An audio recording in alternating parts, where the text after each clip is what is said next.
Assalamualaikum warahmatullahi wabarakatuh. Salina Haryati dengan NIM 2519153 berasal dari kelas PTIK 6D.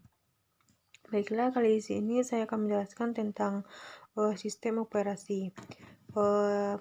Definisi dari sistem operasi sendiri yaitu merupakan suatu perangkat lunak yang mengelola dari sumber daya perangkat keras dan perangkat lunak dalam sebuah komputer atau perangkat komputasi.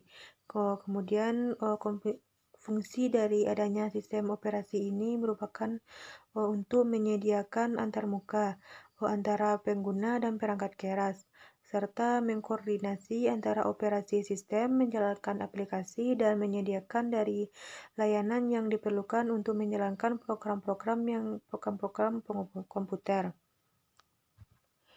Kemudian ada beberapa komponen dari sistem operasi.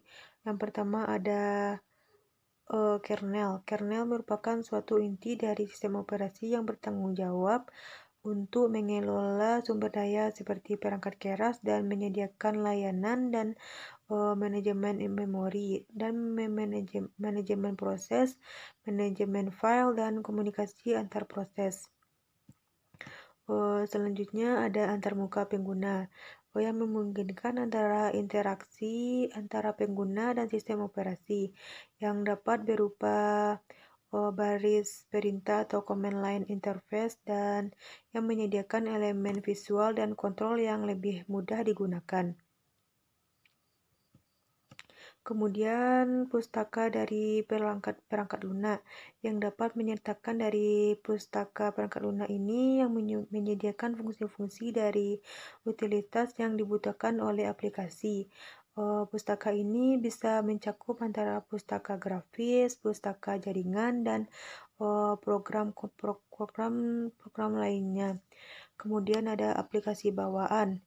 Dari sistem operasi ini dilengkapi dengan aplikasi bawaan seperti pengelolaan file, editor teks, browser web, pemutar media, musik, dan sebagainya. Kemudian tujuan dari sistem operasi ini seperti untuk mengelola sumber daya perangkat keras seperti CPU, memori, penyimpanan jaringan, dan perangkat input serta output. Kemudian tujuan lainnya untuk mengoptimalkan penggunaan sumber daya dan dapat memastikan bahwa aplikasi dan penggunaan dapat diakses dengan efisien dan adil terhadap sumber daya yang telah ditentukan. Kemudian penyediaan dari layanan seperti manajemen file, komunikasi antar proses, manajemen memori, keamanan dan jaringan. Yang bertujuan untuk memfasilitasi eksekusi program, menyediakan lingkungan yang aman, dan memungkinkan komunikasi antara aplikasi dan perangkat keras. Kemudian antar pengguna. Dalam sistem operasi ini menyediakan antara pengguna yang memungkinkan untuk pengguna berinteraksi dengan komputer atau perangkat komputasi yang tujuannya untuk menyediakan pengalaman pengguna yang mudah digunakan dan efisien untuk digunakan. Kemudian keandalan dan keamanan. Dalam sistem operasi kita harus menjaga keandalan dan menjalankan program dan memastikan keamanan sistem terhadap serangan dan ancaman yang memungkinkan. Tujuan ini dicapai melalui metode pengamanan seperti otorisasi, autentikasi, enkripsi, dan pengendalian akses. Selanjutnya jenis-jenis dari sistem operasi seperti sistem operasi berbasis GUI, yaitu jenis sistem operasi yang menggunakan antara pengguna grafis yang memungkinkan kita dapat berinteraksi dengan komputer melalui beberapa tombol, ikon, dan jendela. Contohnya seperti Windows, Mac OS, Linux, dan perangkat desktop lainnya. Kemudian jaringan operasi berbasis command line yang merupakan suatu jenis operasi yang digunakan antarmuka berbasis perintah di mana kita sebagai pengguna dapat berinteraksi dengan komputer melalui baris perintah yang harus kita ketikkan seperti Unix, Linux, dengan shell seperti Bash atau PowerShell. Kemudian sistem operasi jaringan. Sistem operasi jaringan ini merupakan suatu jenis sistem operasi yang dirancang khusus untuk penggunaan dalam lingkungan jaringan. Dapat menyediakan layanan seperti file sharing, pengaturan jaringan, dan manajemen pengguna. Contohnya seperti Windows Server, Linux Server, dan Novel Wetware. Kemudian ada sistem operasi real-time, merupakan suatu jenis sistem operasi yang bisa dirancang untuk sistem yang membutuhkan respon waktu yang sangat cepat, seperti sistem kontrol industri, sistem kendali lalu lintas, sistem pesawat terbang, yang dapat menangani tugas-tugas tertentu dalam jangka waktu yang ketat. Kemudian ada sistem operasi mobile, yang jenis sistem operasi ini secara khusus untuk perangkat mobile seperti smartphone dan tablet, yang dapat menyediakan dari fitur-fitur khusus seperti kemampuan telepon, pengelolaan daya, dan integrasi dengan aplikasi mobile. Contohnya seperti Android dan iOS. Selanjutnya saya akan menjelaskan tentang bagaimana cara menginstal sistem operasi Windows secara sederhana. Langkah pertama, kita buka Google atau Chrome. Setelah itu, kita bisa ketikkan Microsoft Creation Tool.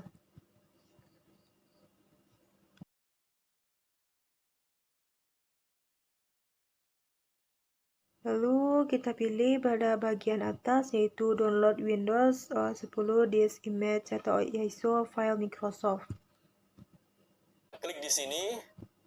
Kemudian setelah lanjut kepada halaman tersebut, kita pilih atau klik download tool now. Setelah mengklik download tool now ini, di sini kita tunggu sampai file itu berhasil terdownload. Kemudian kita klik pada bagian yang sudah terdownload tersebut, lalu kita klik yes. Kemudian setelah muncul seperti ini, kita pilih dari accept. Kemudian kita pilih yang bawah yaitu create installation media. Kemudian kita pilih next. Kemudian di sini kita bisa pilih language, edition, dan arsitektur. Setelah mengatur semuanya, kita bisa klik tombol next. Nah, di sini akan ada dua pilihan menu yaitu USB HD file dan ISO file. Nah, jika kita pilih dari USB file atau yang di atas ini, kita tidak perlu lagi bootable atau boot atau aplikasi lain. Nah, di sini kita akan langsung terdownload dari file Windows tersebut. Nah, jika kita memilih yang di atas, kekurangannya yaitu ukurannya yang lebih besar. Nah, kekurangan lainnya, potensi dari file tersebut akan jauh lebih besar. Nah, jika kita pilih yang ISO file yang di bawah, kekurangannya yaitu kita harus memerlukan suatu aplikasi lain untuk mengekstrak atau membanding dia kepada suatu buah flash disk untuk bisa dilakukan atau membuka dari file ISO tersebut. Nah, dari kekurangan tersebut ada beberapa kelebihannya, yaitu dari file korupnya akan lebih kecil dari file USB tersebut. Nah, di sini saya akan memilih dari file ISO tersebut karena nanti file tersebut akan lebih kecil dan kita bisa menyimpan file dari dalam hard disk.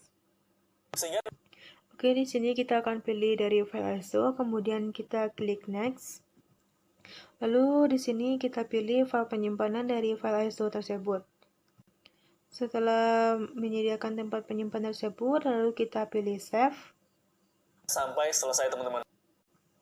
Nah, proses download ini akan memerlukan waktu yang lebih lama tergantung dari jaringan atau penyimpanan dari suatu perangkat kita, karena file yang kita download ini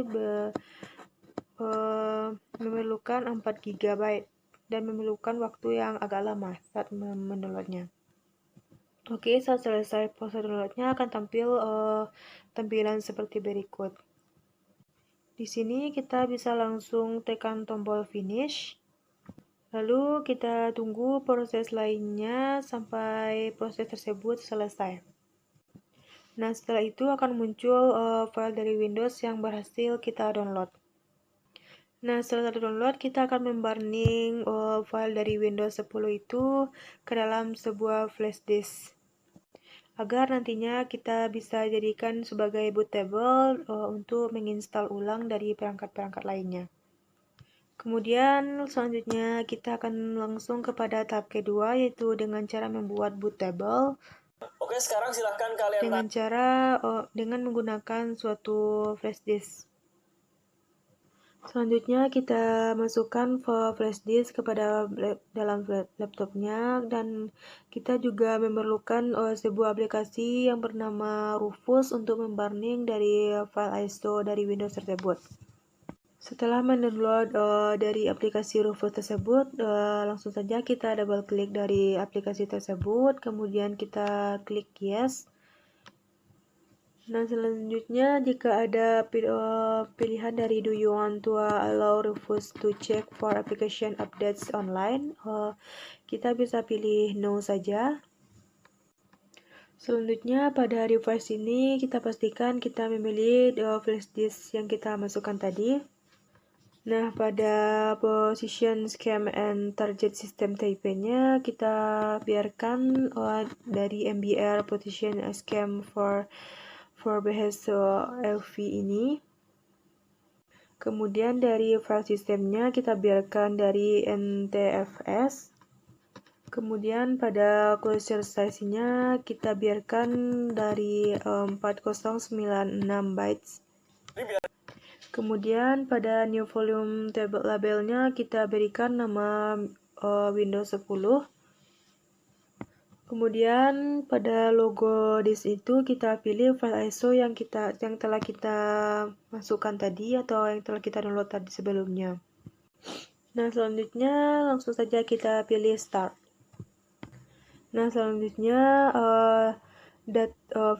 laptop kita akan diformat dan pastikan sebelumnya data-data yang penting sudah dipindahkan atau di backup sebelumnya. Langsung saja kita klik OK. Nah, setelah itu kita tunggu prosesnya sampai selesai.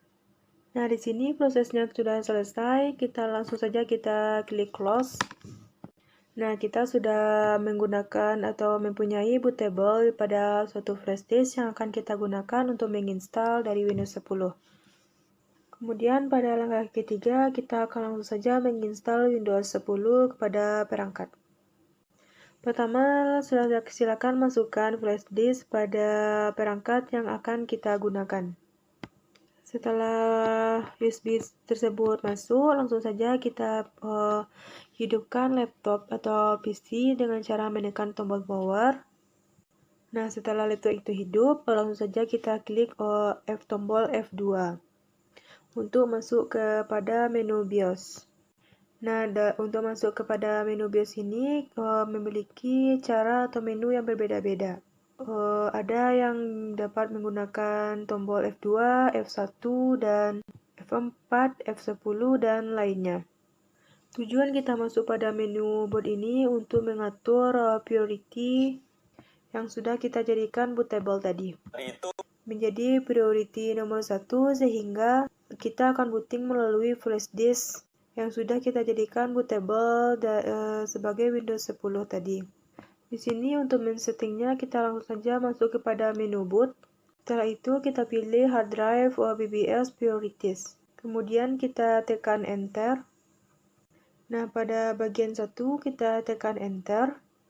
Lalu kita pilih yang Kingston Data Traveler 3.01.0. 1. Tadi teman-teman. Nah, setelah itu kita bisa back. Nah, setelah kita mengaturnya, langsung saja kita save dan restart dari laptop tersebut. Langsung saja kita pilih atau pencet F10, lalu kita pilih yes untuk menyimpan settingan dari BIOS tersebut. Selanjutnya komputer akan mulai merestart dan akan tampil. Nah, jika ada tampilan tersebut, kita langsung saja kita pilih ketik tombol spasi atau tombol lainnya secara acak. Di sini kita bisa pilih setting dari menu bahasa, time-nya, dan keyboard dari laptop tersebut. Nah, setelah itu kita langsung saja kita pilih install now. Kita tunggu loadingnya sampai ke menu selanjutnya. Jika tampil tampilan seperti ini, langsung saja kita pilih yang I don't have a product key. Nah, selanjutnya kita pilih Windows mana yang akan kita pilih. Di sini saya akan pilih Windows 10 Pro. Selanjutnya akan tampil tampilan ini, maka langsung saja kita centang yang I accept the license terms. Kemudian kita klik next. Selanjutnya kita pilih yang custom install Windows only advanced.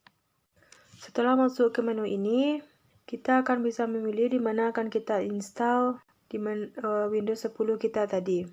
Di sini ada beberapa banyak partisi. Yang partisi 1 merupakan backup, partisi 2 ini merupakan grave C, partisi 3 merupakan backup, dan partisi 4 ini merupakan drive D.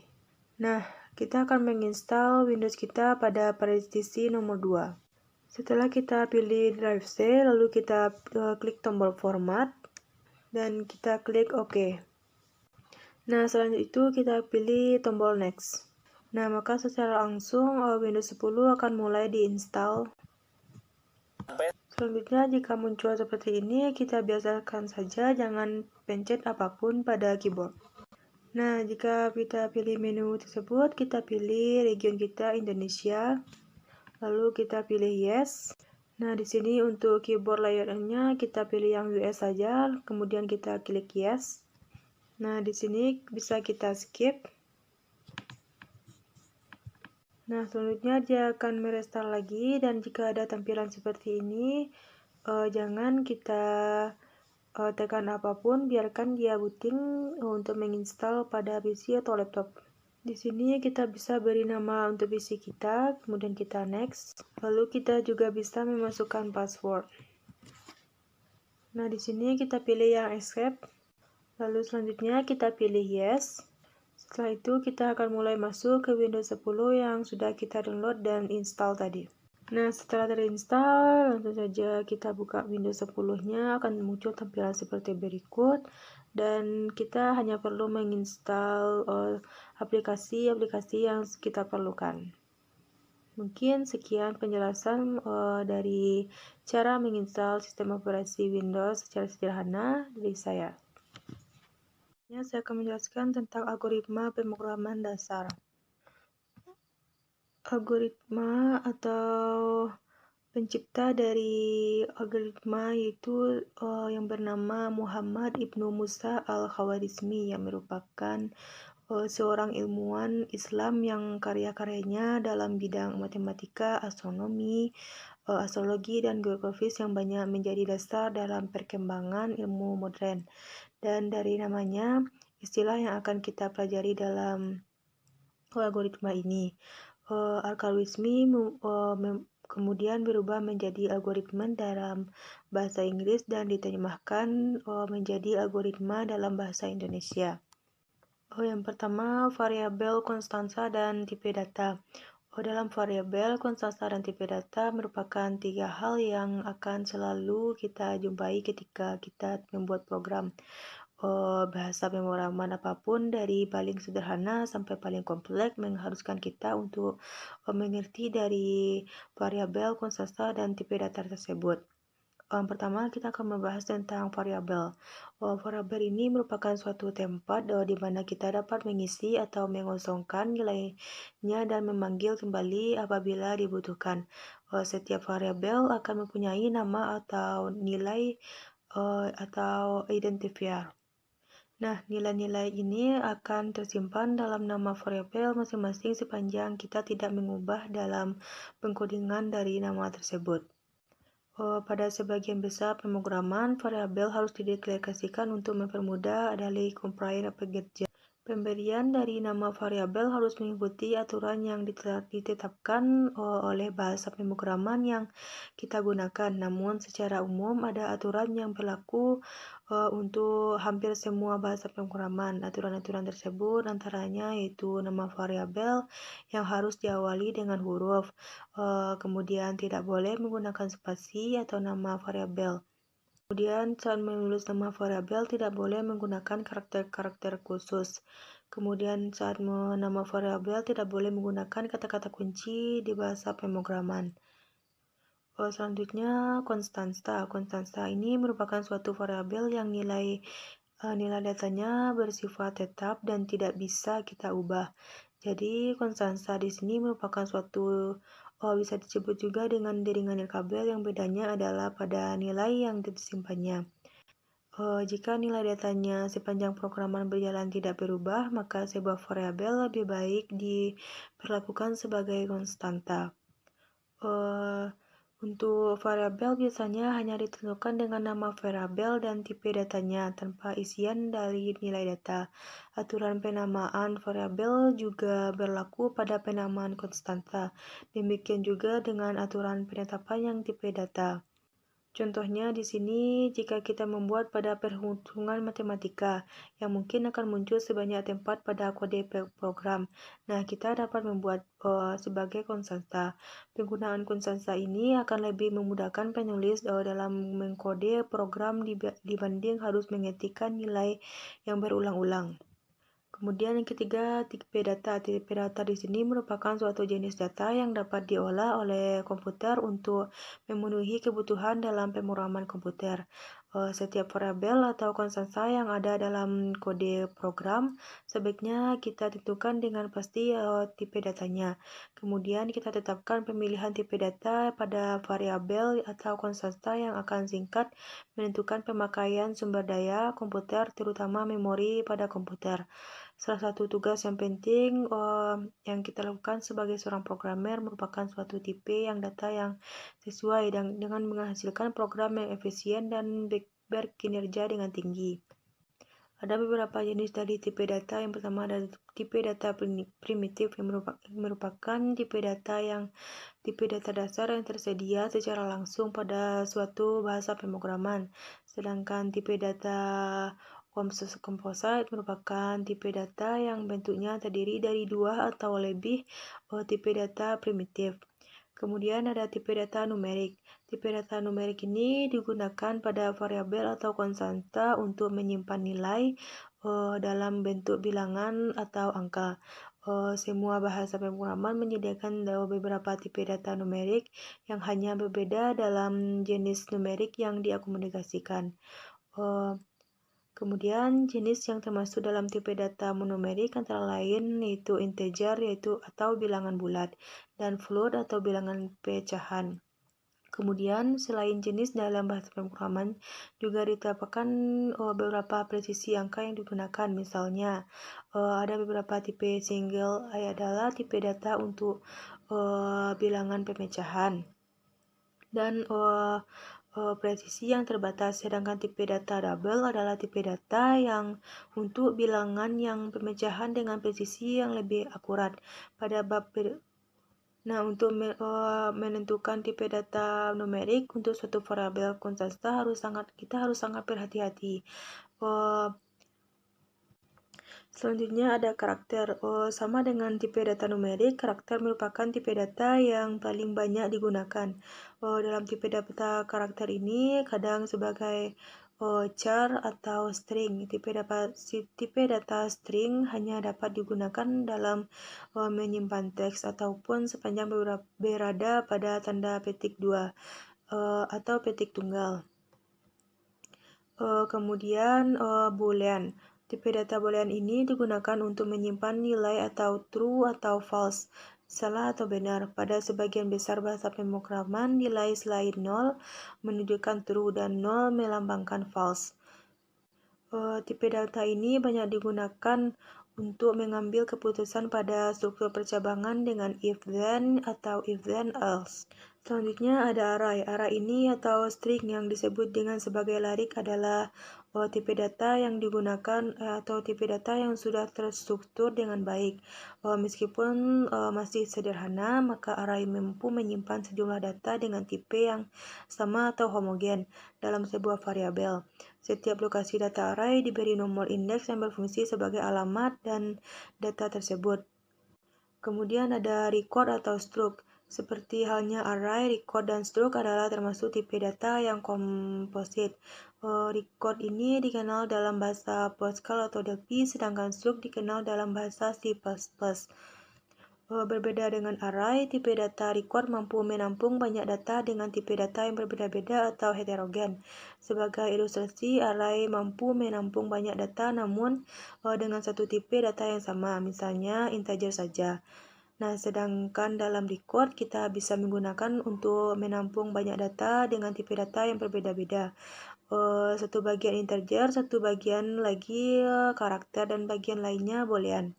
Biasanya record ini digunakan untuk menampung data atau objek. Misalnya, siswa memiliki nama, alamat usia, tempat lahir, dan tanggal lahir. Nama akan menggunakan tipe data string, alamat bertipe data string, kemudian usia bertipe data single atau numerik, tempat lahir bertipe data string, dan tanggal lahir bertipe data date. Kemudian ada image. Image ini atau gambar atau citra merupakan tipe data grafik yang misalnya pada grafik perkembangan jumlah siswa, foto keluarga, foto video perjalanan, dan lain-lain. Kemudian ada datetime yang nilai data untuk tanggal date dan waktu yaitu time. Secara internal disimpan dalam format yang spesifik. Variabel dan konstanta yang dideklarasi tipe data date dapat digunakan untuk menyimpan baik tanggal maupun jam. Nah, tipe data ini termasuk pada kelompok tipe data dan komposit karena merupakan bentukan dari beberapa tipe data. Tipe data lainnya seperti subrank merupakan tipe data yang merupakan data bilangan yang mempunyai jangkauan nilai tertentu sesuai dengan yang ditetapkan pada programmer. Biasanya tipe data ini mempunyai nilai batas minimum dan nilai batas yang maksimum. Selanjutnya ada enumerasi. Tipe data ini merupakan yang mempunyai elemen-elemen yang harus disebut satu persatu dan bernilai konstanta sesuai dengan variabel. Kemudian ada tipe data objek yang digunakan untuk menyimpan nilai yang berhubungan dengan objek-objek yang disediakan oleh Visual Basic, Delphi, dan bahasa pemrograman lain yang berbasis GUI. Selanjutnya ada varian. Varian ini merupakan tipe data yang paling fleksibel di antara tipe data yang lainnya karena dapat mengakomodasi semua tipe data yang lain seperti yang telah dijelaskan sebelumnya. Selanjutnya, algoritma di sini yang dimaksud dengan algoritma yaitu urutan dari langkah-langkah logis yang penyelesaian atau masalah yang disusun secara sistematis. Masalahnya dapat berupa apa saja dengan catatan untuk setiap masalah ada syarat kondisi awal yang harus dipenuhi sebelum menjalankan algoritma. Konsep algoritma ini sering kali disertakan dengan sebuah resep. Sebuah resep ini biasanya mewakili atau memiliki daftar bahan atau bumbu yang akan digunakan. Algoritma yang berbeda dapat diterapkan pada satu masalah dengan syarat yang sama. Tingkat kerumitan dari suatu algoritma merupakan ukuran seberapa besar komputasi yang dibutuhkan algoritma tersebut untuk menyelesaikan masalah tersebut. Ada beberapa cara dari penulisan algoritma. Yang pertama ada struktur English SA yang merupakan alat yang cukup baik untuk menggambar suatu algoritma. Dasar dari SA ini itu merupakan bahasa Inggris namun dapat kita akomodasikan dalam bahasa Indonesia sehingga kita dapat menyebutkan dengan Indonesia itu SI. Kemudian ada pseudocode merupakan mirip dengan SE karena kemiripan ini kadang SE dan pseudocode dianggap sama. Pseudocode berarti imitasi atau tiruan atau menyerupai sedangkan code menunjuk pada kode program sehingga pseudocode merupakan suatu kode yang mirip dengan instruksi kode yang sesungguhnya seperti BASIC, Fortran, dan Pascal. Kemudian ada flowchart. Flowchart atau bagan alir adalah skema yang menunjukkan di dalamnya suatu program secara logika. Flowchart merupakan suatu alat yang banyak digunakan untuk menggambar algoritma dalam bentuk notasi-notasi tertentu. Ada 3 struktur dasar yang digunakan dalam membuat algoritma, yaitu struktur berurutan atau sequencing, struktur pemilihan atau keputusan percabangan, dan struktur pengulangan atau looping. Baik, mungkin sekian penjelasan dari saya. Assalamualaikum warahmatullahi wabarakatuh.